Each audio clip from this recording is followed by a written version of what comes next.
जि YouTube चेनेलाव आरो फिन खेबसेबाव बरायफिनबाय। दिनैनि गोदान भिडिअआनो जाहैबाय सेन्ट्रेल गभर्नमेन्टनि मस्ट इम्पर्टेन्ट स्किमनि आपडेट लानानै फैदों।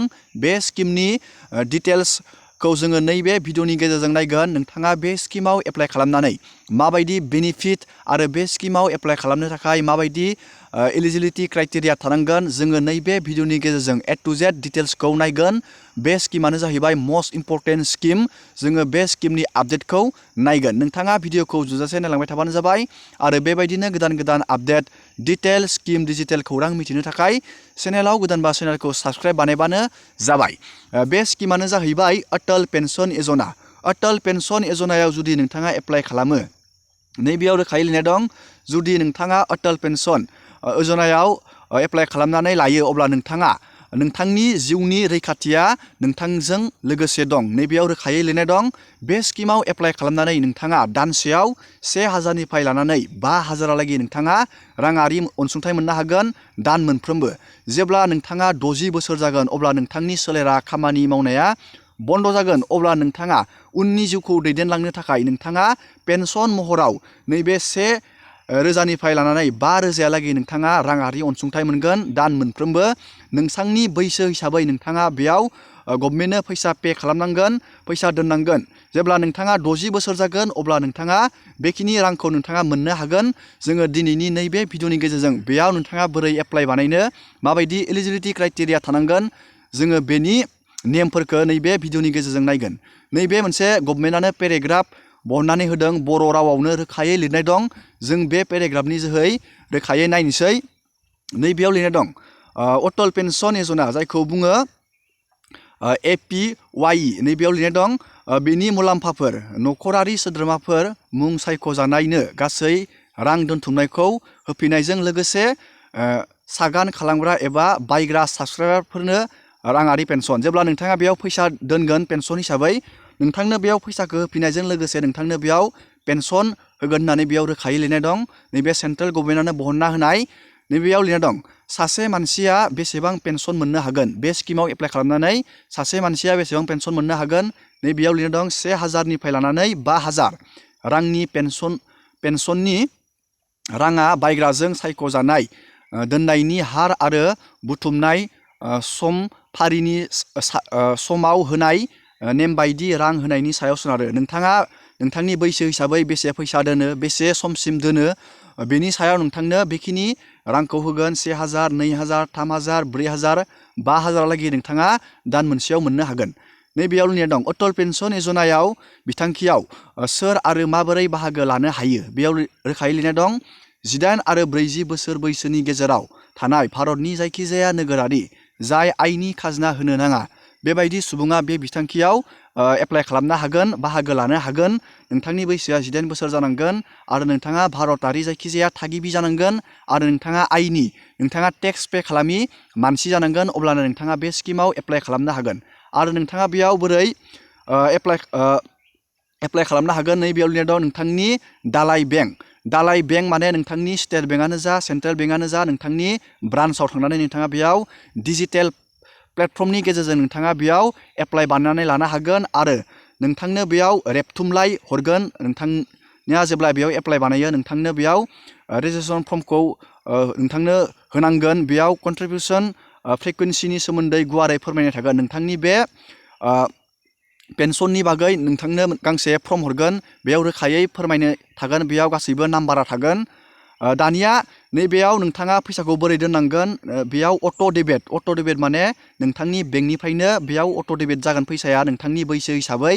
नोंथाङा बेयाव दान मोनसेनि थाखायबो दोननो हागोन आरो दानथामनि गेजेरावबो दानहोनो हागोन आरो खावसे बोसोरनि गेजेरावबो नोंथाङा दोनथुमनो हायो होननानै बेयाव रोखायै लिरनाय दं। नोंथाङा दान मोनसेयावबो फैसाखौ दानहोनो हागोन आरो दानथामनि गेजेरावबो दानहोनो हागोन आरो खावसे बोसोरनि गेजेरावबो नोंथाङा फैसाखौ दानहोनो हागोन। बेयाव जोङो बुजिबाय, नोंथाङा बेबायदि सिस्टेमजों बेयाव दोनथुमनो हागोन। दानिया नोंथांनि बैसोखौ बेयाव रोखायै लिरनाय दं, 18 बोसोर आरो 40 बोसोरनि मानसिफोरा बेयाव फैसाखौ दोननो हागोन। आरो नैबेयाव लिरनाय दङ, गोख्रै बाहागो लायोब्ला खम बिबांनि जमा दोननांगोन। जाय बिथांमोननि बैसोआ उन्दै बोसोर, नोंथांमोना बेयाव खम फैसा दोननानैनो गोबां फैसा मोननो हागोन। नैबेयाव लिरनाय दं, बैसो सम सम दोननायनि बिबाङा बाङाय एबा बाहागो लानायनि बैसो आरो पेन्सननि बिथिङाव थि जायो। दोनथुमनाया उन्दै बैसोआव बांसिन जायो। नैबेयाव लिरनाय दङ नोंथांनि बैसोआ बेयाव 18 आरो 40 दं इयाव।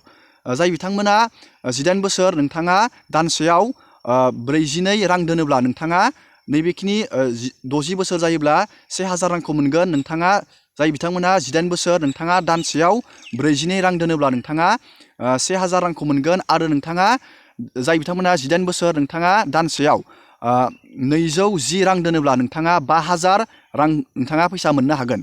आरो नैबेयाव 40 बोसोर जाय बिथांमोना 40 बोसोर नोंथाङा दानसेयाव 291 रां दोनोब्ला नोंथाङा 1000 रांखौ मोननो हागोन 40 बोसोर जायोब्ला। आरो नोंथाङा नैबेयाव 1454 दानफायाव जुदि दोनोब्ला नोंथाङा 5000 रांखौ मोननो हागोन नोंथाङा 40 बोसोराव। जोङो बे रांनि पेराग्राफखौ गुबुन मोनसे पेराग्राफआव नायबावगोन रोखायै। दानिया नोंथाङा बेखौ बुजिबाय नोंथाङा फैसाखौ बेसे दोननांगोन आरो बेसे लाब लानो हागोन। आरो जुदि नोंथाङा अबथिरा नैबेयाव बायग्राया जिउ गोमायो अब्ला नोंथांनि बेयाव रोखायै लिरनाय दं बायग्राया थैनायनि उनाव बिनि बिसि एबा जिउ लोगोरिया एखे बिबांनि पेन्सनखौनो मोननो हायो। जेब्ला नोंथाङा थैयो अब्ला नोंथांनि जिउ लोगोरि नोंथांनि बिसिया बे रांखौ मोननो हागोन। आरो सोरबा आइजोआ दोनोब्ला बिथांनि हासबेन्डआ बे रांखौ मोननो हागोन। आरो जुदि बे हासबेन्डआबो थैयोब्ला जिउ लोगोरिया थैनायनि उनाव 60 बोसोरसिमहालागै सम खालामनाय धोनखौ मुं सायख'नाय सोद्रोमा एबा नमिनिया मोननो हायो। आरो बिथांनि नमिनियाबो आरो बे रांखौ मोननो हायो।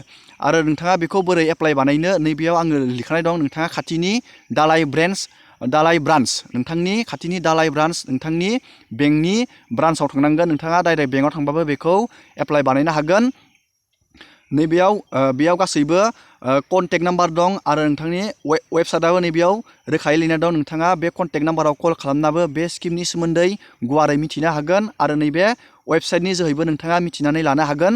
नोंथाङा बे स्किमाव एप्लाइ खालामोब्ला गोबां लाब मोनगोन नोंथांनि जिउनि रैखाथिनि थाखाय नोंथाङा जेब्ला 60 बोसोर जायो। दानिया जोङो गुबुन मोनसे फैसा दाननायनि पेराग्राफनि सोमोन्दै जोङो नायबावनोसै।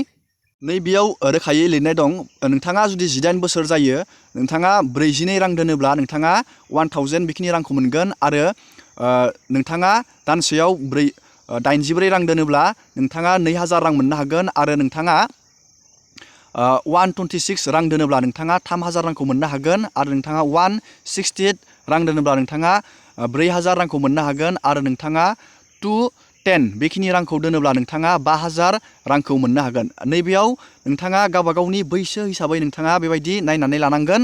बैसो हिसाबै खम जायो फैसाया आरो खम बिबाङावनो नोंथाङा दोननानै लानो हागोन। नोंथाङा बेबायदिनो बे स्किमाव एप्लाइ खालामना लाबानो जाबाय। मस्ट इम्परटेन्ट बे स्किमा नोंथांनि जिउनि थाखाय। दिनैनि भिडिअखौ आङो बेखिनियावनो फोजोबबाय। नोंथांमोना भिडिअखौ मोजां मोनोबा लाइक खालामबानो जाबाय। आरो बेबायदिनो गोदान गोदान आपडेट स्किम डिजिटेल खौरां मिथिनो थाखाय चेनेलाव गोदानबा चेनेलखौ साबस्क्राइब खालामबानो जाबाय। एसेनोसै दिनैनि भिडिअआ।